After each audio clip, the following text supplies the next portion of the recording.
unsafe conditions in the factory. One way to unearth any unsafe condition is by carrying out safety audit. So today's topic is very relevant, is, is in continuation of yesterday's learning. To speak on this topic, we have with us Srimati Prini Peter, Senior Manager Projects, and Srimati Prini Peter has over 17 years experience in HT and EHT electrical systems. She completed her B.Tech in Electrical and Electronics from QSAT and MS in Manufacturing Systems from BITS Pilandi.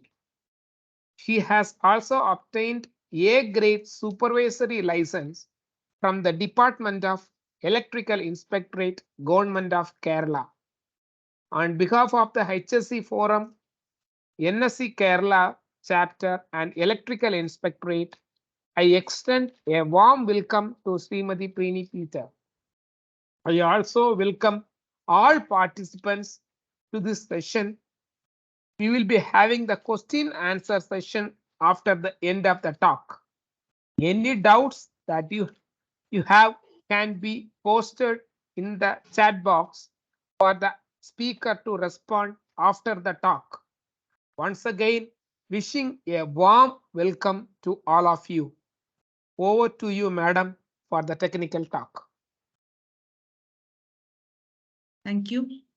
Good afternoon, everyone. I think I'm audible clearly.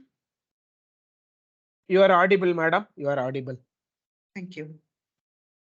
Firstly, I thank you, our National Safety Council, Kerala Chapter and HSC Forum for giving me this opportunity in the National Electrical Safety Week 2023. Today, I will be talking about enhancing electrical safety through safety audit in industries. So basically, I'll be touching on the industry prospect, that how we can do the electrical safety audit and what is electrical safety first. So from yesterday's class, we all came to know that all the accidents which causes mostly in industries through the electricity use. We all know electricity, which is an essential part of all of our life. In our fast moving life, we can't imagine a day without electricity. So we should equally know that this is an highly hazardous if we do not take much care about this.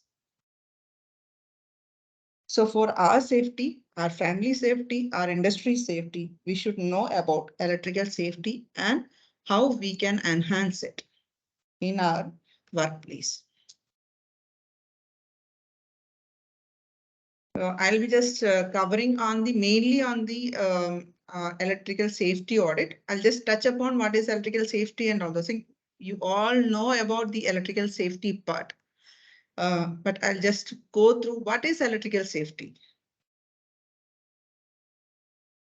Electrical safety is very important for an organization to prevent harmful and dangerous effects on workers arising about how the electrical hazards will happen. It can be with the contact with electrical current, exposure to electrical arc, or the static electricity, which is mainly due to the electrical hazards happening due to the improper grounding system also. Precautionary measures are very important, that electricity can kill or severely injure people and cause damage to our property. So every year, many accidents at works involving electrical shocks or burns are reported.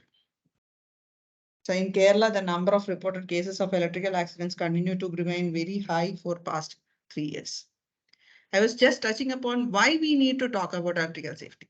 If you go through the Bureau of Labor statistics and the National Institute of Occupational Safety and Health, it can be seen that the number of accidents due to electricity are very high. 8,000 electrical contact injuries per year has been reported. 2,000 workers were sent to burn centers which year with greater than second degree burns that are electrically related. This survey has been completed, done with the 1,200 electricians, whomever that 97% had experienced a shock, 27 had witnessed an electrical injury. The electrocutions remain the fourth highest cause of electrical industries fatalities. Approximately 3,000 arc flash per year has been reported. So the need to enhance electrical safety in industries is the need of the hour. What are the main electrical hazards? I'm not going into the depth of this, but I'm just basically touching upon what are the basic. It can be direct electrical hazards or non-direct also. The direct one will be shock, burns, electrocutions, and the indirect is the falls, basically. Those who are those who are not working directly with electricity can also be in risk due to the poor electrical installations or faulty electrical appliances. These all can lead a fire and an injury to the personal property or the industry. Most of these accidents can be avoided by careful planning and precautions. So what we need to do in industry, be a electrically safe industry. So when we all are gone through the different sessions of trainings, different sessions of classes, also we are working in the same atmosphere as if you take the most of the industries have the qualified electrical personnel, still the industry accidents are high. So to enhance the electrical safety, what we can do is the electrical safety audit in a periodic and systematic manner. So how we can do electrical safety audit in the industries? That is the main topic for the today, which will help us to enhance our safety. Electrical safety in industries can be improved only if we are aware of the unsafe conditions inside the plant. So we all know about the process. We all know about the equipments. We also should know about what all are the unsafe actions. When we take an industry, we normally know the equipments, which is having different categories of operations, processes, and everything. So we should know the equipment and also the unsafe conditions. To identify the unsafe condition, an electrical audit only can be happen. It can be carried out by a competent person which adhere to the specific regulations. And the electrical safety audit assesses the electrical best practice behaviors also, and also ensure safe workplace for employees. Basically, it creates awareness among employees about the importance of electrical safety. So how do we do this? It has a series of checks, the checkpoints, the inspections, everything. So I'll come to the all the points how we are do this. Basically, we should do this electrical safety audit and systematic approach using risk assessments and the checkpoints. So basically, it involves 4 points. It should evolve, envision, execute, and evaluate all the aspects of our electrical safety precautions. So what is the objective of electrical safety audit? The major aim of electrical safety audit is to understand the electrical performances and possible safety hazards in the system.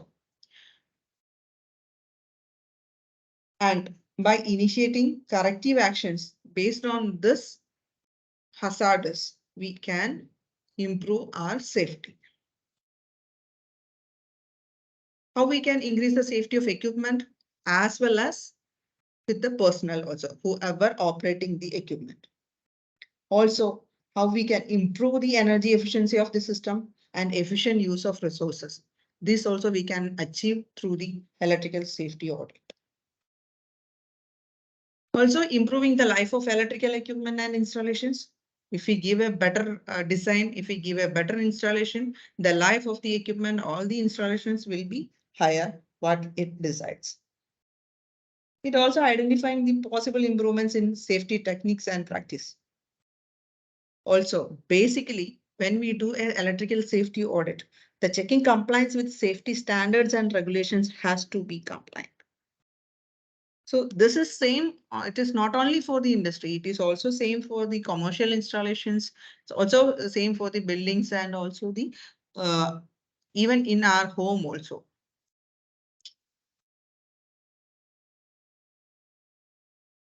So we came to know that we should do the safety audit to improve our safety systems, the electrical safety systems in our industries. So it gives the following benefits. While we do the electrical safety audit, we'll be able to identify the minimum electrical hazards or maximum risk of accidents and how to minimize the risk of accidents also. Also, we can identify the areas of risk in our electrical systems.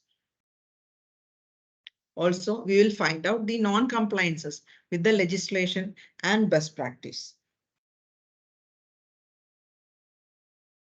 We will also ensure safety of valuable information like data and other documents.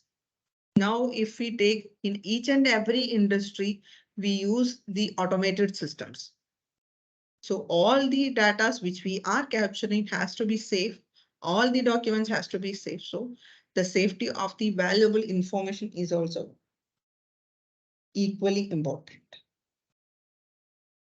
Also, improvement of management awareness problems and employee morale.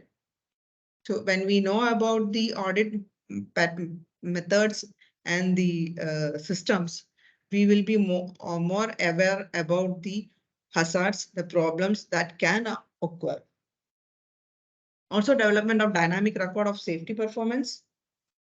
And it will create a positive cycle of safety improvement in our working culture in all over the industry. Basically ensuring compliance with the government and industry safety related work practices. Now we will come to do how we do the electrical safety audit. What are the methodologies has to be done or what are the steps to be taken care while we do a safety audit. While we do an electrical safety audit, first thing is pre-audit meeting. I'll just list out what are the steps to be done in all safety electrical safety audit. Then we'll come to each one point by one point. So after pre-audit meeting, we should do an on-site physical inspection for the electrical installations, equipments, and the cablings. Each and every point we should do the physical inspection. Some of the points, then we have to do the test to the electrical installations. It will proceed with the discussions with the concerned personnel who will be dealing with the system. And we should also do the documentation review. After doing all this, we should do the audit briefing and the report submission. Finally, but not the least, we should do the review on corrective actions.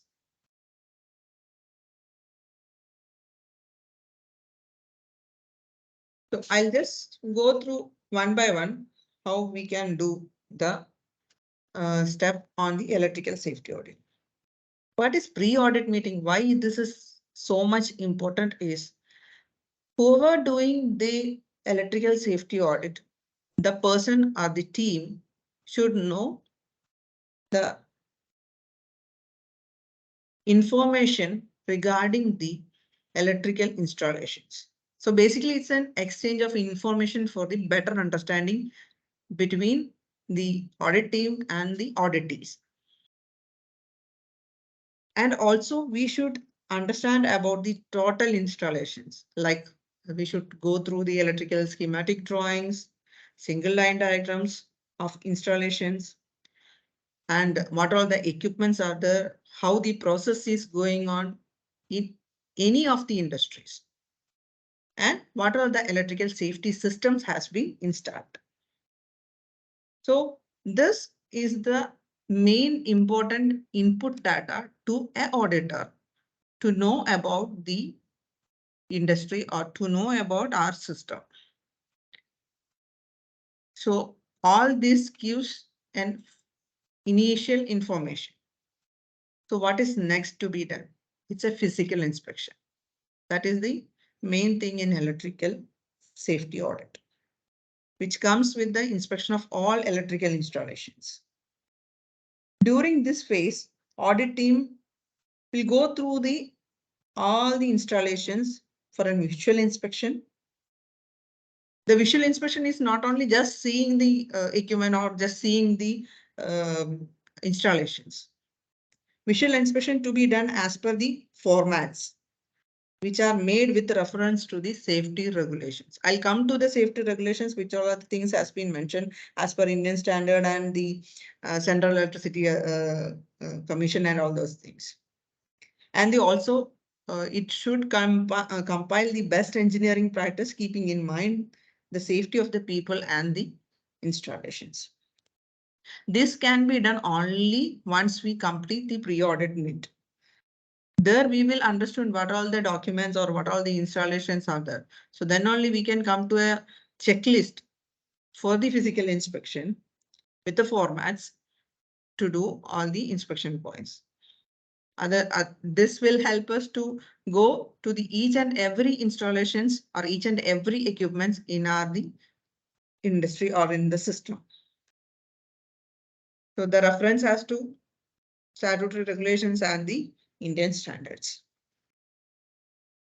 I was also mentioned what all the tests to be done in the electrical safety audit.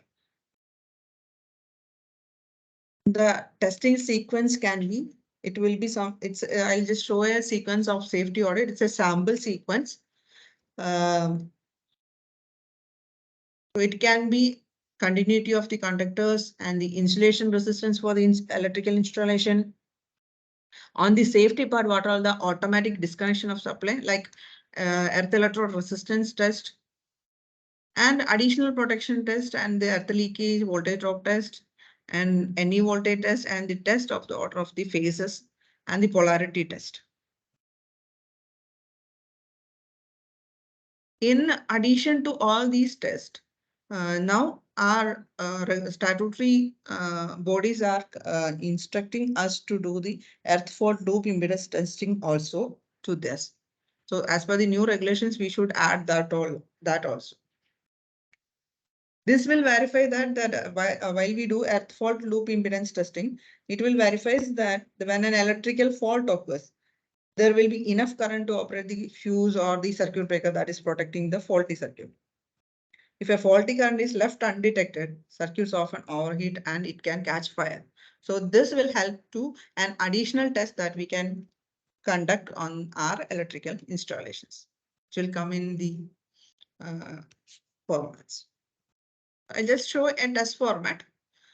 We all know that all do the insulation resistance test. Same thing. If you take a cable, what are the things to be noted down? So for each and every test, we should have a format like this. I'm just showing a sample for the insulation resistance test only. So it comes with the from where so this is basically for a cable. What I have shown here. So we should know from where the cable is coming and it's going, incoming and outgoing, and the sizes, and all the insulation resistance in megaohm, what are the observations and what are the recommendation. Also the equipment, what you are using, the details also has to be captured. So as per the IS 732-2019 and relevant amendments, for the LV installations up to including 500 volt, the test voltage is if it is 500 volt, the insulation resistance should be less than or equal to, more than or equal to 1 megaohm. So likewise, we should go through all the test formats while we do the testing. The next thing is the thermography test. We also do the thermography test, which is very easy for us to understand the panels or the connections, cables, the DBs, wherever the heat is generated can be identified. Basically what it is, we all do in our industries the thermal imaging. So it takes the thermal image of the objects and senses and through infrared radiation. So which gives an image where the high temperature is building up. It can be a part of preventive and predictive maintenance technique, because now normally in every industry we do this for a preventive maintenance technique. We all do in the preventive maintenance time for the electrical panels or the installations. The electrical apparatus gives a heat flow while doing the thermal imaging. This can be help us to know the abnormal working conditions and what the damages can be prevented. This is carried out by an infrared camera. These are some of the images, how this will come in the thermography. This is the actual picture and this will be the thermal images. So wherever the temperature increases, the color changes and we can identify where the abnormal working conditions are there.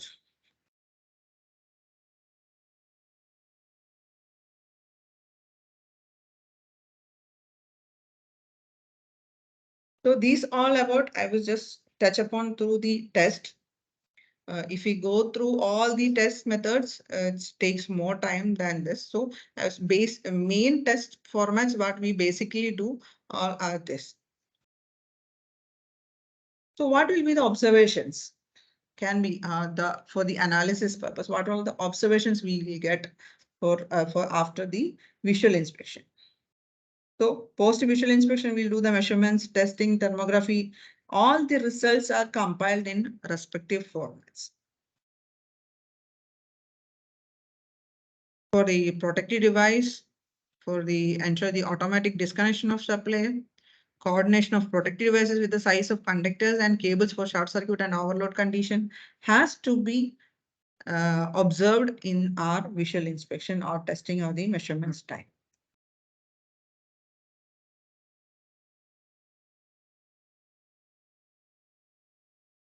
Also, we will observe the proper location of protective devices, the earthing system, and equipotential bonding. Is there any damages in the cables, wires, loose connections, unsecured joints, which we get from the thermal images or from the inspections, visual inspection? Or are we done any bypassing of fuses, MCBs or ELCBs? And the electrical panel installations and defective installations photos. These are the some samples while we do the electrical safety audit. This analysis lists out the immediate or time-bound action plan to be taken for attending certain improper or non-standard electrical conditions for practice. Some of these can be done at a site at the same point itself. Some has to be done with the new procurements or the replacement or the other things. So the audit team can itself do the time bound operations or the immediate corrective actions has to be done, can be finalized and move forward.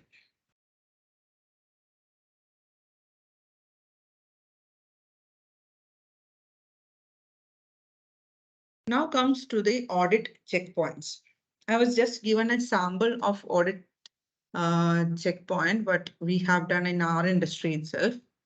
So this is just shown a sample, one portion of our checkpoint for the transformers.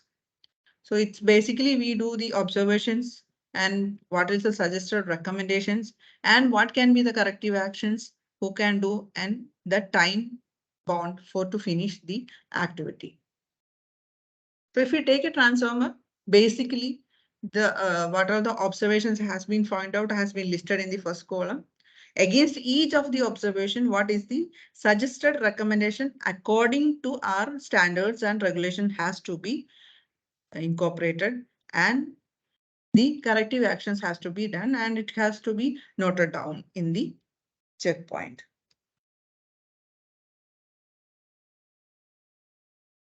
So this way, this is only I've just seen for the transformers. The same way we have to do for the panels, the MVSP panels or the PCC panels or the PLC panels, whatever it is, we have to do for the panels. We have to do for the equipment side. We have to do for the instrumentation side, also the earthing and the lightning protections. All the areas has to be listed out, and it will be given a category pattern once we complete the audit. I'll come to that point. So this is one of the observations which has been came from the audit, and what was the corrective actions which can be immediately can be done has been done, and it has to be captured and listed in our audit format itself. So where we will also mention the regulations which comes to this category also. So if you see, there is a small sample which I have shown here. It's regarding the extension supply or the loose supply or the uninsulated supply like that.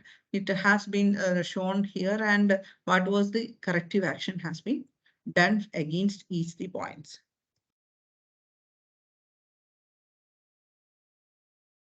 Same way for the panels.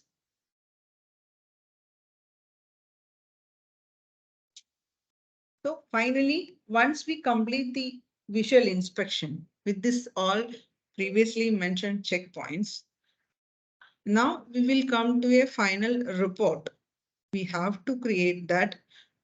What are the checkpoints we have uh, taken while the visual inspection has to be incorporated, and it should be categorized in three categories. Category A, B, and C. This is common for all the audits, not only the electrical safety audit, it is for the any safety audit, it is common. So category A represents the recommendation that are provided to address existing statutory non-compliances, which is having deviation from standard operating procedures. So that is a non-compliance which will be categorized in category A. So what comes in category B? It comes the recommendations that provide to address deviations from the practices. It's only a deviation. The A was a non-compliance. And the category C is a good engineering practice to be followed in similar industry. So this way, I'll just show one sample report which we have conducted in our own industry. So if you take there's some of the categorized, they will be done the categorizing once the person or the audit team was doing the auditing. So all the red mark has to be the category A. The red color is the category A, has to be given higher priority. Because once we complete the audit, these points have to be clearly addressed and rectified immediately with a stipulated time period. But we can go through the second category, category B. It's not that much alarming, but it gives the personnel or the concerned person to do the corrective actions in a second phase that they can do.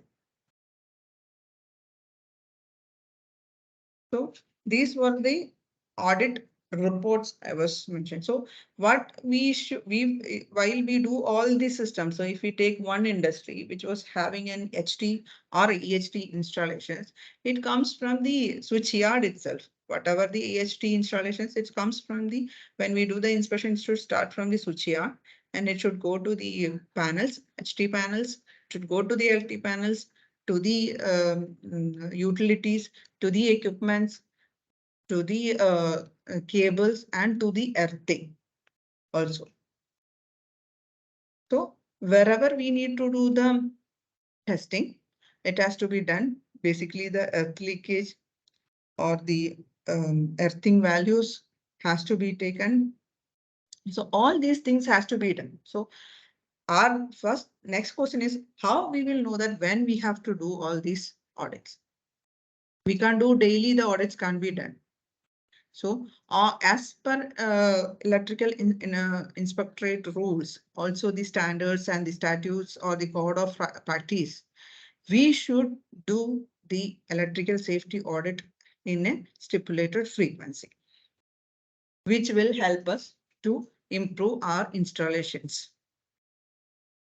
So what is the frequency of electrical safety audit? As per Central Electricity Authority, measuring related to safety and electrical supply regulations, the new one, 2023, the electrical safety audit to be conducted once in each year. So every year we should do the electrical safety audit. So who can do the electrical safety audit? The electrical safety officer shall carry out the recommended periodic test as per the relevant standards and inspect such installations at intervals not exceeding 1 year. This is the wording which is given in the regulation, CEA regulation 2023 for the safety audit part. So also here we through other regulations we should can understand that what all are the tests to be done, what all are the standards we need to keep, and what all are the priorities to be done. As per IS 14489, the Code of Practice for Occupational Safety, Health and Audit, it describes that in each or any of the safety audit has to be done within 2 periods, within 2 year time. But once comes to the electrical safety audit, we should not exceed 1 year for the audit.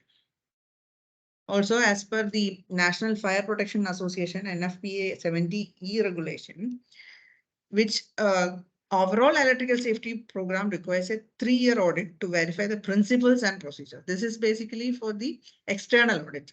What we do that in our regular industry practice, the internal safety audit, which is done by the electrical safety officer within once a year. I'll just go through, touch upon the standards and references lastly. So basically, which all are the standards and references we should basically know about? As I mentioned, Central Electricity Authority regulations. Now it is not 2010. Basically it was 2010. Then it has so many amendments from the enhancement. Then now it is 2023 amendment is there. And the National Electrical Code of India 2023, which gives the which takes from the inputs from CEA regulations and provides provisions for CEA regulations shall prevail. And also, as per IS 5216, recommendation on safety procedures and practices in electrical work. So all these regulations has to be known to the auditor who are doing the electrical safety audit. And National Lighting Code 2010, which is having some other amendments also year on year. And also the IEC standard 61643, low voltage surge protective devices. And IS 10028, Code of Practice for Transformer Installations, Operations and Maintenance. And Code of Practice for Earthing, IS 3043. And IS 818 for the practice for safety and health requirements of electric and gas welding and cutting operations. And Code of Practice, IS 2309 for the buildings and allied structures against lightning. So these are the major regulations or the standards has to be taken care while we do the audits. So all the regulations, all the standards has got subsections, regulations, clauses. So as per these clauses, we should compile all the regulations. By this, we will be able to enhance our electrical safety in our industry, which will help our personal protection, the equipment protection and also the building protection. So I was touch upon all the electrical audit methodology basically. So how we can conduct in each and every industry, how we can do all the safety audit, electrical safety audit. So by this, electrical safety is everyone's responsibility.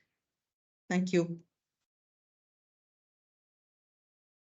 If you have any questions or queries can be asked.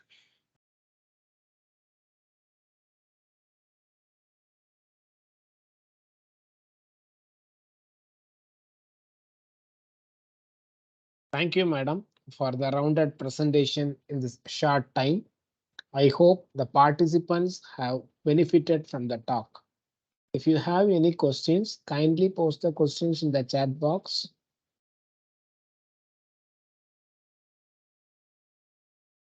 Good afternoon, ma'am. Good afternoon. May I ask the question? Yeah, of course. Ma'am, actually, I am a facility manager.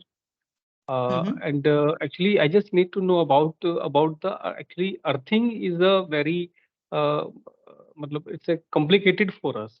Sometimes in as far as safety are concerned. Okay. Actually, we are sometimes equipment manufacturer asks us to just provide earthing less than 1 ohm. So when we check, actually, we can't go at the pit because sometimes we need earthing at third floor, second floor. So pit is far from there, and we just do check the uh, voltage between neutral and earth conductor, protective conductor. So that comes below 3 volt, below 2 volt.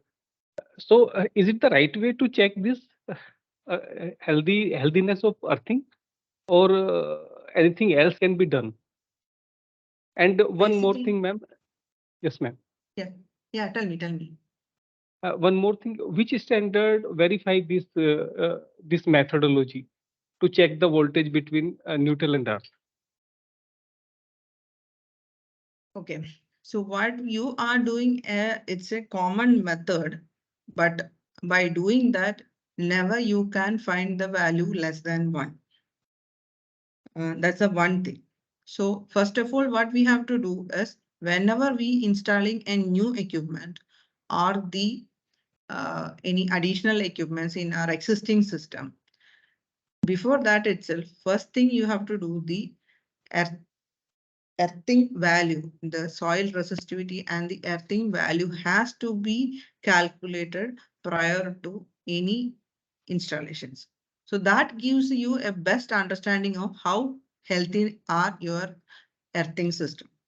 So as per the standard IS 3043, if you go through the standard IS 3043, it gives a detailed version how to do the earthing and how to know the earthing values to be taken.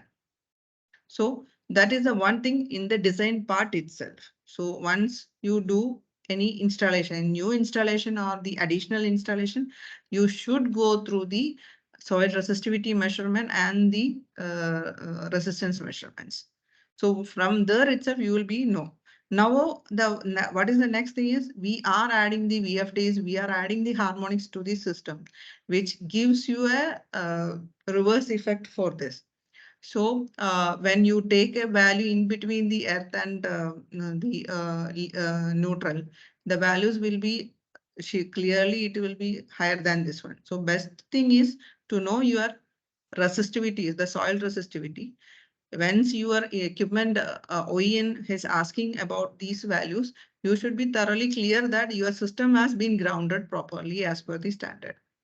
So once you are clear on that, then you will be able to chat with them or clear with him how the system you are installed. So basically, also once you do the periodic checks, normally all the industries should do the periodic checks once in a year. You should take the earth resistivity values, which gives you, and also the connections from the equipments to the earth links is healthy or not. So these are the best practice that you can adopt in our system. I hope I given you the answer. If you have more queries, you can call. Thank you, ma'am. Ma'am, actually, hello. Yeah. Yeah. Thank you, ma'am. Ma'am, actually, does IS 3043 have some description about measuring earthing through this neutral and earth voltage? Any, I'm not is it mentioned? confident that it's fully covered. I have to go through. Now I'm not remembering clearly.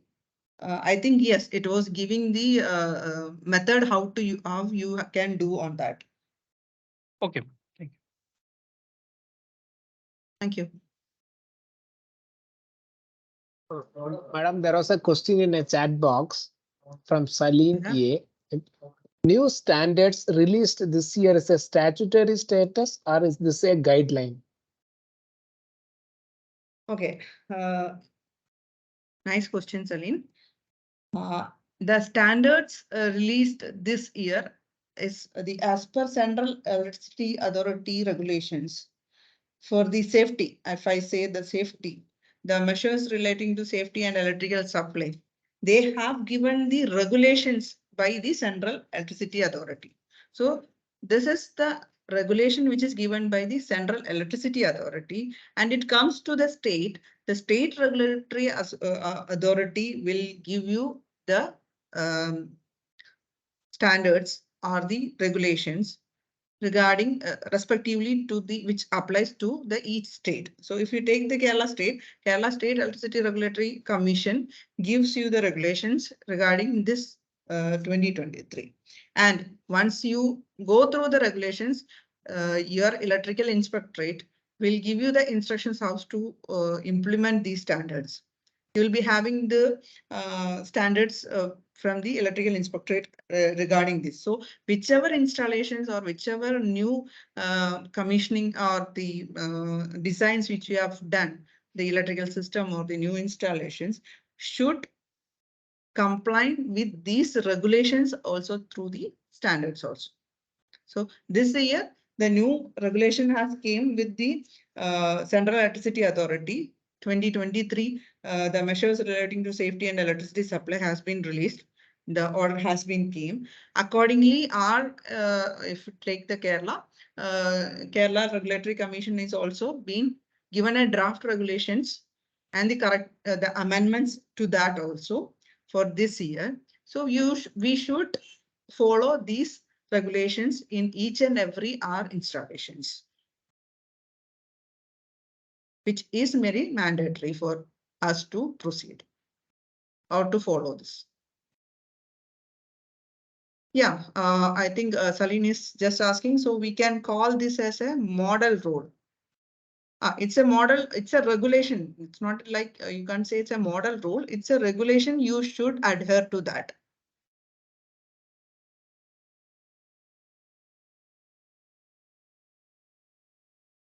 Thank you. Okay. Any more questions or any more clarifications you can ask now?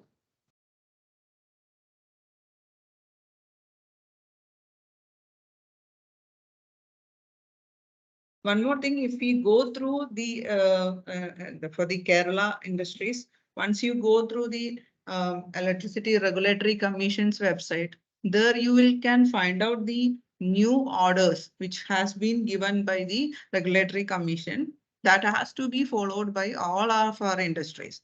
So same way for the any of the state. If it is for Tamil Nadu Regulatory Commission will be there. Then any state, the state regulatory commission will give you the regulations which has to be incorporated in our design stage itself in any of the equipments, any of the electrical installations.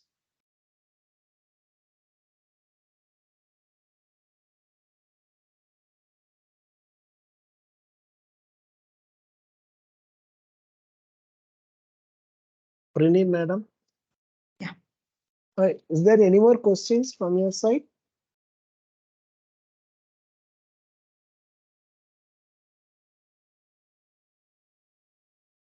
Prini, madam, you can switch on your video.